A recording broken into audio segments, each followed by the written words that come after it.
Did I conflate rule of law and the existence of democracy? For the purposes of the discussion, I did. But you can have the rule of law without having a democracy. You cannot have a democracy without the rule of law. So in that context, I put the two together, that if we say we are democracy, ipso facto, we are also saying that we are governed by the rule of law. You're right, of course, about the American Declaration of Independence. One of the problems, of course, is that it is very hard to find a succinct definition of democracy, right? And certainly the fact that you vote every 5 years is not a definition of democracy, right? And I think, given the caveats that you have raised, that in a very concentrated statement, all the elements are there. The fact that in reality they didn't believe that, because that what they referred to as all men were only a specific group of men. Okay? Legal and legitimate. And that will also come to something that Hollis, because I think it is important that first of all, let me deal with Hollis. I certainly didn't agree to no constitution. Right? So let me make that very clear. Right? I wasn't in Marlborough House and nobody come and ask me shit. Right? So let me make that very clear. Maybe you were important enough to be. Sorry, I hope this is not.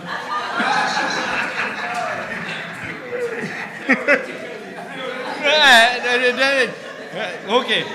The issue, you see, the issue is that we have a constitution, and whatever is done within the framework and in accordance with is legal.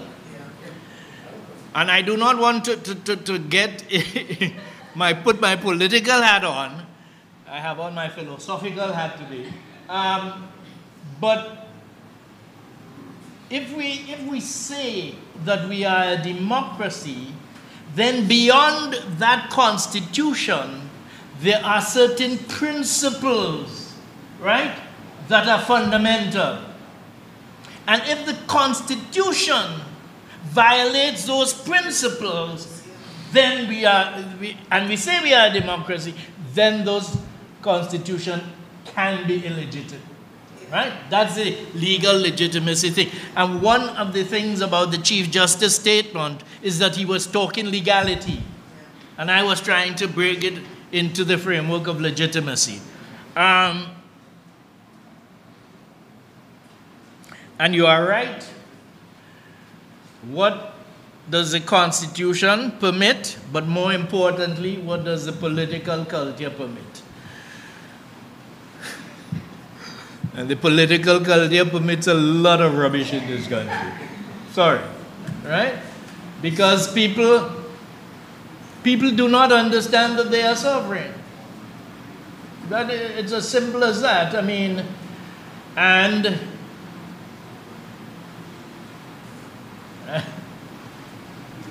anyhow, people don't understand that they are sovereign. Okay, sovereignty, that is one of the fundamental principles that I talked about, that underlie and that sovereignty resides with the people, right? Now, if the majority of the people agree to the abrogation of the rule of law, right, then the rule of law is abrogated. But you cannot at the same time claim to still be a democracy. That's a simple fact. Right? In other words, there's a term called majoritarian democracy, right? Which simply refers to that fact of the majority's decision goes in, right? But that is not the same thing as what I'm talking about in terms of these fundamental principles of democracy. And listen, let me perhaps say something here that may not have come out. And I don't want to address Anthony's question. But I tried to stress that there is no question that there are times in the life of any nation when the threat to its integrity is so grave that extraordinary measures are, and there's no gainsaying that, no question. I'm simply pointing to the paradox that we have. And as Mr. Beddoe indicated, from what I said, he heard about the Special Review Tribunal and he saw, in other words, we have to fashion, we have to craft solutions to the conundrum, right? We cannot say that we're not having no state of emergency, right? You forget war and forget crime. Hurricane hits, you know, simply to bring the military out to do work. You had to have a state of emergency. So that is not to be gainsaid, but understand the price that we pay, which is why in the final analysis, the question of was it justified perhaps is the most important question of all, because we pay a huge price in terms of the rule of law and our rights as citizens, and we must not pay that price for frivolous gain. Okay? Okay, Special Review Tribunal. Immediate oversight. Immediate oversight. No, that is what it is meant to be, except it is a review because immediate cannot be immediate. They banned eating in Chaguanas yesterday or today, maybe tomorrow, right? And secondly, with the exception of my dear friend who is in this room, let us not forget that politicians lie. And they lie through their teeth, right? Bush and Powell went to the UN and said, weapons of mass destruction all over Iraq. Weapons of mass destruction all over Iraq, right? The Special Review Tribunal, which was the UN and the Assembly, look at it and say, all right, go to war. They are fine, right? So, but still, you can raise objections to every proposal, right? But that is not to say that you must not try these things and fashion something that protects us. And because in the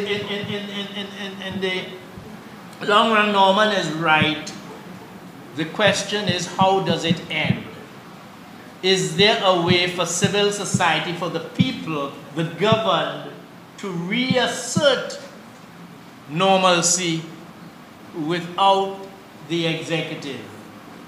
And that is a very dangerous and very interesting thing, but that is the crux of the matter, right? Because prior to the democratic argument, the Lockean thing deals with the king as sovereign outside of legal order, right? And if the people are sovereign, they must be able to restore that order by some means or form. Okay, I think that covers most of it.